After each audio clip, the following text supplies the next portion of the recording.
আছেন, দেখতে পাচ্ছেন যে একটা সোজা বাঁশ ঝাড়, অথচ বাঁশগুলো কয়েকটা এভাবে হেলে আপনার দিকে আছে। অথবা দিনের বেলায় দেখছেন যে সোজা গাছ, রাত্রিবেলা আসতেছেন একটা ডাল আপনার দিকে এভাবে ঝুলে পড়ে আছে, কোনো কারণ নাই, ঝড় নাই, বৃষ্টি নাই।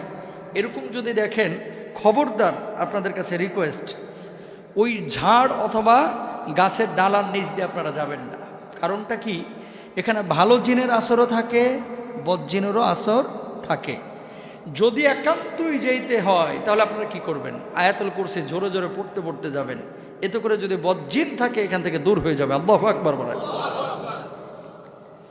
গভীর রাতে অনেক সময় শুয়ে থাকবেন, দেখবেন জঙ্গল বা বাড়ির আশপাশে যদি নির্জন এলাকা থাকে, মনে হবে যে আপনার নাম ধরে কে যেন ডাকতেছে। হয় কি হয় না? যারা সাফার, যারা দেখেছেন, যারা শুনেছেন, তারা বিশ্বাস করবেন। এরকম হয় যে আপনার নাম ধরে ধরে ডাকছে।